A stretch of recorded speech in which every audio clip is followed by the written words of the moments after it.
Faut que je m'étire un peu, faut que je me remette un peu dans le game, ça fait longtemps. Alors.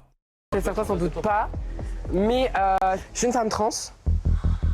Incroyable. Depuis quelque temps, la question de la transidentité, pourtant ultra marginale, s'est imposée comme l'un des sujets de société les plus importants. Oh oui. Oh, j'adore entendre ça venant de Modin Malin, une des personnes qui parle le plus des personnes trans dans son contenu. Je crois que Modin Malin parle potentiellement plus de la transidentité dans son contenu que moi, par exemple. Je suis désolé, mais quel pourcentage de ses vidéos sont sur ce truc-là, genre, ou au moins le mentionne au moins une fois dans la vidéo. C'est quand même très très drôle. Hein. Ouais, il y avait celle-là, là, sur le futur, si la gauche progressiste gagne, c'était que de la transphobie tout le long. Le capitalisme est l'allié du wokisme, pareil. C'est littéralement la droite qui est obsédée par ça. C'est une panique morale réactionnaire. C'est vous le problème, en fait. Les personnes trans, elles veulent juste vivre, exister, chill, et c'est vous qui êtes en train de paniquer sur elles constamment. Société les plus importants. Mais ce phénomène trans, ce n'est pourtant pas quelque chose qui va de soi. C'est quelque chose qu'il faut interroger. Et c'est donc pour ça qu'un philosophe s'est intéressé à la question. Alors il n'y a pas longtemps, j'ai lu un livre. C'était Le phénomène trans, le regard d'un philosophe. Et voici donc la première phrase du livre, symptomatique de notre époque. Nul doute que ce petit essai puisse m'attirer de grands ennuis avec la censure et la bien-pensance actuelle. Parce que oui, quand on s'attaque à ce sujet, on fait face à des gens qui font parfois preuve d'une susceptibilité presque maladive. Il y a quelque chose de terriblement autoritaire chez les militants trans. Ils font la même strat qu'en 2016, ils ont rien changé depuis. Regardez les SJW fragiles, woke, qui pleurent dès qu'on les remet en question. Souvenez-vous que Modin Malin s'est enfui à une vitesse grand V du débat avec moi. Dès que je l'ai challengé à venir discuter de tous ces sujets-là, c'était littéralement lui qu'on voit à l'écran, là, Modin Malin, dans cette situation. Hein. Et en même temps, le truc de « Oh, ils veulent pas débattre, ils veulent pas qu'on les remette en question », le plus gros self-report. Qui ont tendance à venir imposer avec force leurs certitudes. Or, c'est précisément le rôle du philosophe que de remettre en question les c'est de pire en pire.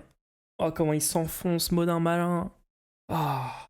certitudes du discours commun. Alors, qu'est-ce qui se cache derrière ce phénomène? Est-ce un effet de mode ou bien une crise existentielle généralisée? Et s'il s'agissait en fait d'une diversion? Et si les Faux dilemme.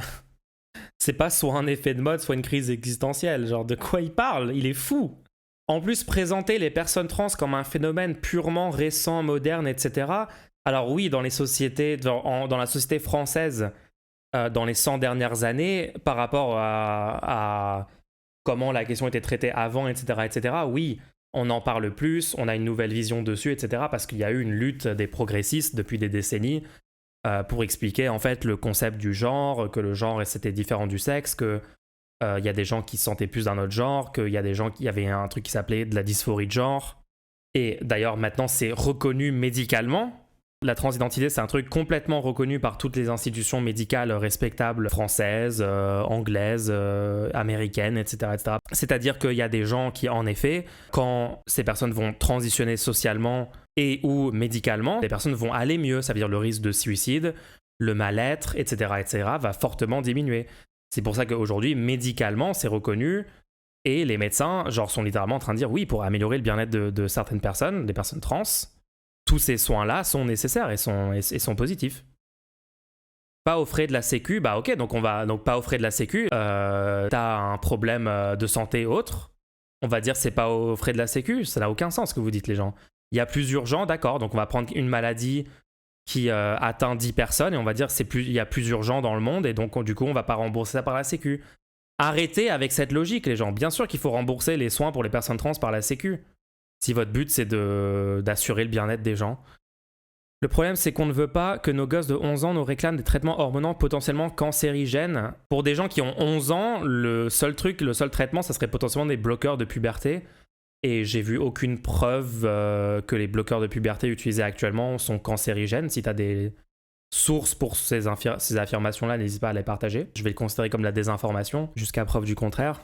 Actuellement, les soins classiques sont de plus en plus déremboursés, mais il faudrait rajouter des soins... Attends, de quoi tu es en train de parler? Sortez pas à l'argument de oui, mais comme la droite au pouvoir détruit le système hospitalier, on n'a pas assez de ressources pour les personnes trans. Genre, c'est tellement du copium pour justifier votre transphobie, les gens, arrêtez. C'est trop transparent en fait, on vous voit. Oh non, mais on peut pas rembourser les soins hygiéniques pour quand les femmes ont leurs règles, etc. On peut pas le rembourser par la sécu, on n'a plus d'argent public. Il faut rembourser la dette. MDR. Ouvert cet argument pour justifier n'importe quelle position conservatrice. Hein. Ridicule. Ouais, donc je disais, Modern Malin, là, est en train de présenter, entre guillemets, un truc qu'ils appellent le phénomène trans comme un truc purement moderne, purement récent. Si on parle juste de la France, par exemple, il y a des décennies, il y avait des personnes qui se sentaient mal dans leur genre ainsi à la naissance et qui commençaient à vivre leur vie dans l'autre genre et qui avaient tout un tas de problèmes sociaux. Dans certains cas, ce qui est intéressant de noter, c'est qu'il y en avait potentiellement moins qu'aujourd'hui parce qu'il y avait pas, le truc était moins connu et il y avait moins de panique morale, mais on va pas se mentir, dans plein de cas, c'était encore plus mal vu qu'aujourd'hui. Mais c'est pas des trucs qui sont complètement nouveaux. Enfin, tu peux remonter à plein de sociétés d'il y a des siècles et tout, et il y avait techniquement des groupes qui pouvaient être considérés comme un troisième genre, considérés socialement comme étant un peu l'équivalent des personnes trans aujourd'hui, modernes. Donc c'est pas du tout un truc exclusivement récent, importé du wokisme américain ou je ne sais quoi, comme le prétend l'extrême droite. Trans ne représentait pas le pinacle de la société individuelle, mais bien au contraire, le plus haut degré d'aliénation. Et surtout, à qui profite le crime ? C'est ce qu'on va découvrir ensemble dans cette vidéo. Et si en fait, le fait d'être trans, c'est le plus haut degré d'aliénation, de quoi il parle ? Source ? À qui profite le crime ? Vision complotiste qui sort de son cul. Dans De l'autre côté du miroir, la suite d'Alice au pays des merveilles, Alice rencontre un étrange personnage en forme d'œuf appelé Humpty Dumpty. Ensemble, ils discutent du sens des mots. Humpty Dumpty dit notamment « Quand j'utilise un mot, il signifie exactement ce que j'ai décidé qu'il signifie. Ni plus, ni moins. » Alice demande alors si on peut vraiment donner le sens qu'on veut à un mot. Ce à quoi Humpty Dumpty répond « La question est de savoir qui est le maître. Un point c'est tout. » Et la première question que va se poser Dany Robert Dufour, c'est justement ça. Qui Des vidéos essais pseudo-intellectuelles, prétentieuses, ça n'a aucun sens en fait. Il utilise le fait que les deux ont utilisé le mot maître. Son exemple dans Alice au pays des merveilles, il y a le mot maître, et là dans sa première phrase, il y a le mot maître. Et du coup, il crée un lien artificiel entre ces deux trucs en se basant sur un mot en commun. C'est juste du pur bullshit. Il y avait la statue d'un penseur grec à poil au début, c'est forcément une vidéo intelligente. Qui est le maître ? Pour des militants de la cause trans, comme Paul B. Preciado, ça ne fait aucun doute, le maître, c'est le sujet lui-même. Quoi ? Donc, le maître de quoi ? De quoi on parle ? Quoi ? L'individu. Cette volonté du changement de genre ou de sexe viendrait du sujet lui-même. Et pour les militants de la cause, il est impossible d'imaginer que cette idée de la transidentité ait pu être imposée de l'extérieur. Il est impossible d'imaginer que le sujet n'est pas le maître, mais qu'il serait tout au contraire l'esclave. Mais alors, qui est le maître ? Eh bien, je vais vous laisser le deviner en vous donnant quelques... Là, on est vraiment sur... on a sorti le crack pipe et on est en train de se prendre une bonne dose de crack, quoi. C'est... Waouh. Genre, c'est pas eux qui décident de changer de sexe, ils sont manipulés. Ouais, ils sont manipulés. Est-ce que vous pensez qu'à un seul moment, il va fournir une preuve de ce qu'il avance, du fait qu'en fait, c'est un complot international manipulé par une petite élite ou je ne sais quoi ? En fait, quand vous analysez un peu c'est quoi ce genre de rhétorique, il y avait exactement tu vois, il y avait cette rhétorique sur, par exemple, juste les personnes homosexuelles, quand c'était encore une des luttes principales des réactionnaires et de la droite et des religieux. Par exemple, quand t'es une famille catho, réac, traditionnaliste, ta fille est homosexuelle, tu vas dire, en fait, c'est pas toi qui es homosexuel, c'est l'influence du diable... Tu vois, c'est ce que disent par exemple les évangélistes américains chrétiens aujourd'hui, c'est t'as été corrompu par une influence extérieure, n'écoute pas ce penchant-là, ce n'est pas qui tu es, etc.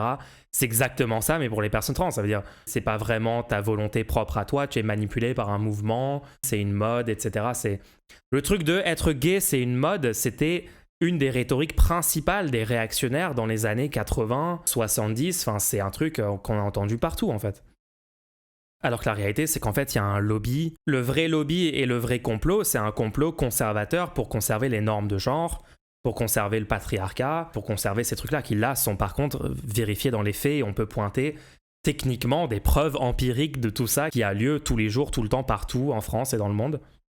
La fameuse peste rose des années 80. Non, mais c'est exactement... Ils ont copié-collé, les gens. Ils ont copié-collé toutes les stratégies homophobes, ils ont juste copié-collé, parfois ils ont remixé un peu pour que ça soit remis à une sauce plus moderne et plus entendable par les gens aujourd'hui. S'ils disent juste ils sont sous influence des forces maléfiques du mal comme CNews ou du diable ou je ne sais quoi, ça parle à moins de gens aujourd'hui en France. Du coup maintenant c'est le complot woke, mais c'est la même logique fondamentale. Hein. Genre par mode, un gosse va décider de mener une vie difficile pleine de rejets et d'agressions à cause des droitards, quelle indécence. Ouais non c'est absurde. C'est un maître qui est trop malin pour donner ses ordres directement, parce que s'il donnait ses ordres directement, l'esclave se rendrait compte de sa soumission. Et le maître prendrait alors le risque que l'esclave se révolte. Il va dire le maître c'est le capitalisme. Il va dire ça c'est toujours l'angle de mot d'un malin. C'est chaque truc progressiste en fait. Ah vous pensez que c'est un truc progressiste qui est bien pour les gens? Ouais mais en fait le capitalisme est présent dans cette chose. Par exemple regardez ce tote bag avec un drapeau arc-en-ciel dessus. Donc en fait checkmate les gauchistes, vous avez tort. Ça va être ça. Ce maître doit donc agir sur l'inconscient de l'esclave. Plus encore, ce maître parvient à faire croire à l'esclave qu'il est en train d'exercer son libre arbitre, alors même qu'il ne fait qu'accomplir la volonté du maître. Alors, ce maître, nommons-le une bonne fois pour toutes, c'est le marché. Toujours à la recherche de nouvelles choses à vendre et qui n'a qu'un seul commandement. Bah oui, en fait, le concept des personnes trans a été créé par le marché capitaliste pour maximiser les profits. Absolument. Pour vendre quoi donc, du coup, techniquement, pour vendre quel produit? Parce que tu vois, quand les gens disent oui, mais le concept de par exemple les télé 4K, c'est pas vraiment utile et ça a un peu été créé. La 5G, on n'a pas besoin de la 5G en fait. Pourquoi il y a la 5G? Parce qu'il faut un nouveau produit de consommation pour étendre un marché, pour créer un besoin, un désir, un peu de nulle part pour vendre des produits, d'accord? Parce qu'on comprend, parce qu'en fait, on voit c'est quoi les produits qui vont être vendus. Ça va être littéralement des portables 5G, des infrastructures 5G, etc. D'accord, ok, pourquoi pas, il y a un argument valide quelque part là-dedans. Pour les personnes trans, c'est quoi l'argument du coup? C'est quoi qui est vendu? Parce qu'il faisait exactement cet argument pour les personnes homosexuelles, mais en fait, ah non, mais c'est une idéologie ultra individualiste, poussée par le capital, etc. D'accord, mais c'est pour vendre quoi en fait? Ça n'a aucun sens. Les hormones, mais les hormones sont remboursées par la Sécu. C'est socialisé déjà. Il prononce le mot marché à chaque vidéo, mais il ne se positionne jamais contre le marché d'une quelconque manière. Non, c'est toujours en fait vaguement pointé vers une hypocrisie imaginaire en fait. C'est la gauche, vous êtes des hypocrites parce qu'on a l'impression que ce truc-là que vous défendez s'oppose à cet autre truc-là que vous défendez. Donc voilà, checkmate la gauche. Mais en faisant littéralement que des hommes de paille. Ça veut dire en prenant deux trucs qui sont même pas des vraies positions. Et quand vous prenez les vraies positions, ça se contredit pas du tout du point de vue des progressistes. Excellent cet argument, que veulent-ils vendre? Quoi? Bah ouais, c'est pour vendre quoi en fait? Et en plus, aujourd'hui, les personnes trans sont désavantagées sur le marché. Sur le marché de l'emploi, par exemple, t'as pas intérêt à être trans. On a des stats très clairs dans un tas de pays que quand tu es perçu comme non conforme à tes normes de genre, soit homme ou soit femme, aux normes de genre traditionnelles, tu as moins de chances d'être embauché. Donc si le marché favorisait ça, ça serait un avantage, pas un désavantage. Enfin bref, toutes les données empiriques, toutes les preuves empiriques contredisent Modin Malin. Dans ce cas-là, vous demandez aux fascistes qui disent ça, dans un monde hypothétique où tous les traitements seraient gratuits, est-ce que tu n'aurais aucun problème avec une personne trans? Ouais, c'est ça, ça veut dire, du coup, si on démarchandise complètement ces traitements, non, mais après, ils vont te répondre, bah non, parce qu'en fait, j'ai pas envie que mon argent serve au bien-être d'autrui, parce qu'ils sont contre le concept même d'impôt, tellement ils sont matrixés. Bon. La jouissance. En cédant au discours du maître qui nous intime, pour son propre profit, de vouloir toujours plus, nous sommes en train de tout perdre. Non seulement le monde physique, nous-mêmes et notre environnement, mais aussi le monde sociétal, de même que le monde psychique, sans oublier. Là, on est vraiment sur une position profondément fasciste, en fait, parce que c'est anti-humaniste. Philosophiquement, Modin Malin est un anti-humaniste. Ça veut dire qu'il pense qu'il y a des vérités qui transcendent les humains, qu'il faut respecter. Il y a des traditions transcendantales qu'il faut respecter. Et si l'humain va trop loin dans la liberté individuelle, dans la recherche du bien-être de ses membres, on est en train de violer un principe transcendant et divin. Et donc c'est cette peur. Là, il vient de dire, en fait, il y a une sorte de peur de chercher trop le bonheur, le plaisir, le bien-être, la bonne vie, etc. L'humain se corrompt et s'éloigne d'un truc. C'est presque le truc de il faut souffrir. Souffrir est intrinsèquement bon et positif et moral parce que Dieu a dicté que l'humain devait souffrir. Tu sais, ça se rapproche vraiment de cette idée-là, je trouve. Écoutez comment il le formule. De vouloir toujours plus. Nous sommes en cédant au discours du maître qui nous intime, pour son propre profit, de vouloir toujours plus. Nous sommes en train de tout perdre. Non seulement le monde physique. Tu vois, tu peux dire ça de toute époque, de tout progrès sociaux. Les hommes veulent une semaine de 35 heures plutôt qu'une semaine de 40 heures. C'est les hommes qui veulent voler trop près du soleil, qui veulent trop remettre en question ce pourquoi ils ont été créés par Dieu. Enfin, c'est vraiment un truc ultra conservateur qui peut s'appliquer sur toute situation. Nous-mêmes et notre environnement, mais aussi le monde sociétal, de même que le monde psychique, sans oublier celui de la culture. Avec ce même argument, tu peux dire il faut pas construire des avions parce que c'est l'homme avec son ego et son hubris qui essaye de se dépasser et d'assouvir ses pulsions ou je ne sais quoi, tu vois, c'est pareil. Anti-humaniste. On a l'impression d'agir selon notre propre volonté. Or, ce sont bien nos pulsions, notre désir de jouissance qui nous rendent... Ouais, voilà, c'est vraiment, tu vois, c'est comparable. Le fait de transitionner, c'est une pulsion, tu vois, c'est comme genre, oh là, j'ai vraiment envie d'une tartine au Nutella, tu vois, j'ai une pulsion, je passe devant un supermarché, c'est la même catégorie de choses. Te sentir mal dans ta peau pendant des années de ta vie, penser que tu vas vivre une meilleure vie qui va plus te correspondre dans le genre opposé de celui assigné à ta naissance ou en étant juste non-binaire. C'est comparable, c'est la pulsion. Qui nous rendent le plus manipulable. Et c'est ça, l'aliénation. C'est quand on donne le contrôle à une volonté extérieure. L'aliénation, c'est quand on a perdu son libre arbitre et qu'on ne s'en rend même pas compte. Le sujet est alors persuadé d'agir selon sa propre volonté, alors qu'il ne fait pourtant qu'obéir aux ordres du maître. Mais alors, comment on en est arrivé là? Selon le philosophe... D'accord, donc... Si tu te sens dysphorique et t'as un besoin de transitionner, une envie de transitionner, et tu le fais, genre tu changes de pronom, tu présentes différemment ton genre, etc. Tu prends peut-être des hormones, t'es en train d'obéir au maître en fait. Hein. Quel maître? Quelles sont les preuves de ça? Philosophe Bernard Mandeville, Dieu a fabriqué les hommes vicieux pour que de leur égoïsme naisse un nouvel ordre supérieur à tous ceux qui ont précédé. Mais en partant de ce principe, il n'y a plus besoin de reprocher leurs vices aux hommes. Au contraire, il faut leur apprendre à vivre sans honte, car c'est justement grâce à leurs vices que naîtront les nouvelles vertus. Cette pensée-là, on la retrouve aussi chez Adam Smith, qui s'est demandé, après avoir constaté des faiblesses dans les preuves de l'existence de Dieu, comment refonder la religion. Et la réponse à cette question, c'est la sortie de la transcendance. Il fallait qu'il n'y ait plus rien de dessus, que tout soit horizontal et que tout soit organisé autour de l'intérêt personnel. Chez Adam Smith, il y a l'idée que les actions des individus motivées uniquement par leur intérêt personnel... Oui, il regrette, ça veut dire c'est vraiment un réactionnaire old school. Ça veut dire que pour lui, Adam Smith, c'est genre beaucoup trop progressiste déjà, tu vois.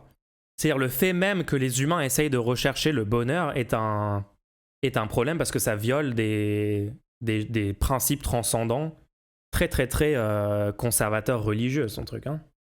Au bien commun. C'est ce qu'il appelle la main invisible. L'économie remplace la religion. Ou disons plutôt que l'économie devient la nouvelle religion, c'est-à-dire celle du marché. Et cette idée de l'horizontalité et de l'économie libératrice, on la retrouve aussi chez les penseurs de la French Theory. On peut penser notamment à Gilles Deleuze et Félix Guattari qui ont théorisé l'idée du rhizome. Le rhizome, ça désigne une structure qui évolue en permanence, sans hiérarchie, horizontalement. Et en évoluant, il engendre la formation de nouveaux rhizomes. Ainsi, il n'y a plus de transcendance, plus de verticalité, plus de hiérarchie, tout est horizontal. La création divine ne vient plus de Dieu, mais de l'homme lui-même. Du moins, c'est ce que le maître veut faire croire, qu'il n'existe plus, qu'il a disparu, que dans le système néolibéral dans lequel on vit, il n'y a plus de maître, que l'on vit dans une société horizontale, sans hiérarchie. Concrètement, après 1968, les jeunes gauchistes et les libertaires vont se désinvestir du social et du politique au profit.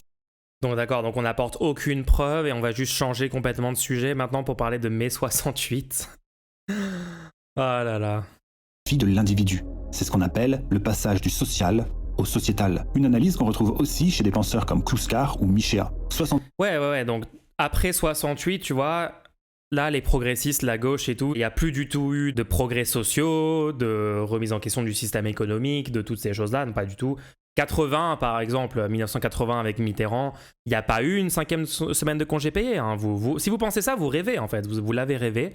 Vous l'avez imaginé. Il n'y a pas eu le passage de 62 à 60 ans pour la retraite. Il n'y a pas eu le passage aux 39 heures. Il n'y a pas eu une grosse augmentation du SMIC. Après 68, plus du tout d'avancée sociale ou économique pour le prolétariat. Non. 1968 a été une dérévolution qui a été conçue et menée sur les campus américains en s'inspirant justement des penseurs de la French Theory. Le nouveau maître encourage les petits sujets à se libérer de la fatalité du sexe, car quand ils se seront libérés, nul doute qu'ils lui seront parfaitement aliénés. Le mouvement trans serait donc la plus haute forme d'aliénation qui soit. Mais si Daniel... Quoi? Mais il pense qu'il a démontré quelque chose là, en citant des auteurs, en faisant des vibes vagues. C'est flippant. Robert Dufour reconnaît que nous vivons bien dans une société ultra-individualiste. Pour lui, ce ne sont pas les individus qui produisent la société dans laquelle ils vivent, mais bien la société qui façonne les individus dont elle a besoin. Ou pour le dire autrement, ce n'est pas la demande qui provoque. Attends, en quoi les personnes trans sont façonnées parce que la société a besoin d'elles? Genre, quel est le besoin? De quoi on parle concrètement? Dans quel but, du coup, tout ce complot a lieu, Modin Malin? Ça n'a aucun sens. Oh. L'offre, mais bien l'offre qui provoque la demande. Et c'est ça, le consumérisme. C'est la création permanente de nouveaux besoins. Parce que l'incitation à la jouissance sans limite résulte directement de l'action du maître. Mais je suis sûr qu'il dit exactement la même chose pour l'homosexualité, ce mec. C'est une jouissance créée par le désir, créée par le marché. De la même façon que t'as des pubs pour les voitures, en fait. À quel moment t'as des pubs pour devenir trans? De quoi il est en train de parler? On a besoin de personnes trans pour consommer, c'est ça que j'ai compris, mais... En fait, ce qui est incroyable, c'est que son public va jamais lui demander une démonstration ou des preuves, ou... C'est incroyable. À un moment, les FAF, faut choisir le complot, est-ce que c'est tout détruire et qu'il y ait que des personnes trans, ou alors est-ce que c'est se soumettre aux islamistes? Oui, c'est genre... Le complot, c'est à la fois, ils veulent tout détruire, toutes les hiérarchies, ils veulent tout égalitariser et faire en sorte que tout le monde peut changer de genre, etc. quand il veut. Mais en même temps, ils veulent islamiser la France et la rendre ultra conservatrice. Oui, les deux en même temps, bah oui. On peut donc conclure que les trans sont des islamistes, voilà. Alors tout ça, c'est bien beau, mais du coup, comment a-t-on pu en arriver à ces débats sur le sexe et le genre? Eh bien, pour le comprendre, il faut bien avoir en tête que sexe... Oh, ça veut dire qu'il distingue sexe et genre, ça y est? Est-ce qu'il a compris quelque chose? Est-ce qu'il y a un truc qu'il a compris? Attention. Et genre sont deux concepts qui recouvrent des réalités totalement différentes, de sorte qu'il n'y a pas à choisir entre l'un et l'autre. En tant qu'être humain, nous sommes des êtres vivants. Merci Modin. C'est-à-dire que nous avons une nature biologique, mais nous sommes aussi des êtres parlants. Et tous les problèmes, mais aussi la beauté de la condition humaine se trouvent là, dans notre capacité à créer du discours. Et comme on peut créer du discours, rien ne nous empêche de nous dire que nous sommes tombés... Attends, créer du discours, mais quel rapport avec le sexe et le genre? Attendez, mon cerveau est en train d'exploser. Du mauvais côté, de nous dire qu'on est né homme, mais qu'on aurait préféré naître femme. C'est ainsi. Puisque nous parlons, nous pouvons contredire notre réalité biologique. D'un côté, le Mais justement, si le sexe et le genre c'est différent, et tu veux changer de genre, t'es pas en train de dire que tu changes ton sexe biologique. Donc c'est pas du tout ce qu'il vient de dire, c'est pas du tout nier une réalité biologique. Mais il est débile, mais c'est complètement débile. Oh. Biologique, de l'autre, le discours. Le premier correspond au sexe, à la nature, et le deuxième au genre, à la culture. Et le genre est fondamentalement un théâtre, c'est-à-dire un lieu où on peut jouer ce que l'on n'est pas. Parce que nous sommes ainsi faits que la nature ne... D'accord, donc du coup il n'y a pas de négation de la réalité biologique, Modin Malin. Il se contredit lui-même. Nous définit pas entièrement. Nous sommes autant des êtres de nature que des êtres de culture. Et toute pensée qui consiste à nier l'un de ces deux éléments est forcément dans l'erreur. D'ailleurs, quand Dany Robert Dufour parle d'un théâtre, il n'y a rien de péjoratif à ça. Après tout, l'aspect culturel chez l'être humain, c'est ce qu'il y a de plus beau chez lui. C'est précisément parce que chez l'homme, la nature ne suffit pas, qu'il doit en passer par la culture. Et c'est précisément ce qui le conduit à parler, à écrire, à chanter, à danser. Donc, il faut distinguer le sexe et le genre. Le sexe, ça relève du réel, et le genre, c'est le nom qu'on donne au fait que les êtres humains doivent faire avec cette réalité. Non. C'est vrai ce qu'il dit sur le fait que le sexe et le genre sont deux concepts différents, oui. Le genre, c'est pas la façon dont les humains gèrent la réalité biologique du sexe. C'est pas du tout ça, en fait. Le genre, c'est... Si on parle des normes de genre, déjà, il faut distinguer, parce qu'il y a plusieurs concepts, si on veut vraiment être précis. Les normes de genre, c'est des normes sociales qui sont très dépendantes du contexte de la société, du moment historique, etc. qui sont associées au sexe. Ça veut dire que c'est des normes qui vont s'appliquer sur les gens catégorisés femmes et catégorisés hommes du point de vue du sexe, sur ce critère-là. De la même façon que, par exemple, le racisme, c'est des différences de traitement se basant sur des catégories qui prennent en compte des attributs physiques comme la couleur de peau et d'autres attributs. Là, c'est sur l'attribut de est-ce que t'es homme ou femme biologiquement, ou est-ce que t'es sur le spectre du sexe biologique, parce que bon, il y a des personnes intersexes et tout. Donc c'est quoi le genre? Déjà, c'est un ensemble de normes sociales. Et après, on peut parler des identités de genre, comme non-binaires et tout. Mais globalement, c'est que les normes sociales. Il n'y a pas vraiment autre chose dans le genre que les normes de genre social, en fait. Si on commence à mettre des étiquettes pour les genres, mais qui n'ont pas de contenu de normes sociales, en fait, ça veut plus vraiment... Il n'y a plus vraiment de contenu, donc ça perd un peu de sens, quoi. Ce qui est une bonne chose. Alors moi, je suis pour qu'on se débarrasse complètement du genre, des normes de genre et tout. C'est des croyances arriérées qui ont plus lieu d'être aujourd'hui, quoi. On pourrait juste tous se considérer humains et vivre nos vies comme bon nous semble, en s'en battant les couilles complètement des normes de genre. Donc non, ce qu'il a dit sur c'est la façon de gérer la réalité biologique. En fait, le truc, c'est que s'il dit le genre, c'est la façon de gérer la réalité biologique du sexe, comme ces réalités biologiques du sexe seront toujours le cas jusqu'à la fin de l'humanité, enfin, c'est un truc assez ancré quand même dans l'ADN des humains. Donc le genre le sera aussi selon lui. Ça veut dire qu'il est en train de... C'est une façon de dire le genre, en fait, est un truc qui a toujours existé, qui existera toujours, et d'essentialiser et de naturaliser les normes de genre, en fait, indirectement. Le nom qu'on donne au fait que les êtres humains doivent faire avec cette réalité. Le genre, c'est une construction à la fois psychologique, sociologique, discursive et culturelle. Or, dans le débat actuel, il y a une sorte de clivage entre ceux qui pensent qu'il n'y a que le sexe et ceux qui pensent qu'il n'y a que le genre. Comme bien souvent, la réponse se situe entre les deux. C'est l'éternel débat. Nature versus culture. Une querelle qui est quasiment politique. Attends, il y a des gens qui pensent qu'il n'y a que le genre? Ça voudrait dire qu'il y a des gens qui pensent pas qu'il y a des bites et des vagins. Non, il n'y a que le genre. Attends, comment ça marche? Quoi? Pour caricaturer, on pourrait dire que l'argument naturaliste est de droite et que l'argument... Sophisme du juste milieu. Bien repéré, les gens. Je vois que l'entraînement du fallacy quiz marche bien. Juste un petit sophisme du juste milieu qui s'est glissé discrètement. Culturaliste et de gauche. Bon, c'est vraiment pour caricaturer. Mais à droite, donc, on va retrouver une tendance à un déni de certains aspects. Ce déni des activités fantasmatiques et érotiques s'expose à subir de sérieux retours du... Les activités fantasmatiques et érotiques, mais quel est le lien? Mais attends, c'est quoi la vidéo? La structure de la vidéo est catastrophique. Qui est le maître? Du coup, le maître, c'est le marché. On démontre à aucun moment pourquoi c'est le marché qui a créé les personnes trans. À aucun moment. Maintenant, on parle de... Le sexe et le genre, c'est différent. La droite se trompe et maintenant du... Quoi? Oh. Et à gauche, il y a ceux qui pensent que la vocation même de l'humanité, c'est de s'affranchir des normes de la nature, au point d'aller... Mais elles sont pas de la nature, les normes de genre sont pas de la nature, tu viens de le dire toi-même, Modin malin. Bordel, reste sur une idée en fait. Le mec a tout qui se superpose dans sa tête constamment, il n'arrive même pas à se souvenir de ce qu'il a dit dans la phrase d'avant. Combien de vues cette daube? 100 000 vues les gens. Soutenez les créateurs et créatrices de contenu progressistes s'il vous plaît, parce que l'alternative c'est de laisser des gens comme ça en place quoi, c'est fou. BPT, j'adore parce qu'il dit comme toujours la réponse est entre les deux, alors qu'il vient de dire avant des gens pensent que ce sont des individus qui façonnent la société, alors qu'en fait c'est la société qui façonne des individus. Oui, c'est-à-dire que lui-même pense pas que c'est... Enfin bref, c'est une contradiction permanente dans sa tête de toute façon. Bon, on va s'arrêter là pour aujourd'hui les gens, parce que j'ai un truc après. Je sais pas si on le finira, mais de toute façon c'est juste une bouillie. Non mais je l'aurais bien terminé, mais en fait j'ai un truc après le stream, il faut que j'y aille. Après, c'est quand même assez facile à debunk, quoi. Les gens qui tombent dans le piège de... Les gens qui se font matrixer par le truc pseudo-intellectuel de citer des auteurs constamment, de montrer... Après, y a des gens qui se pensent de gauche, qui tombent dans... qui se font avoir aussi par ces esthétiques pseudo-intellectuelles-là. Donc bon, c'est triste, quoi. Est-ce qu'on l'a déjà vu, Modin, en vrai? Est-ce qu'on est sûr que c'est pas une IA cassée? Bah, j'avais proposé de faire un débat en live IRL chez moi.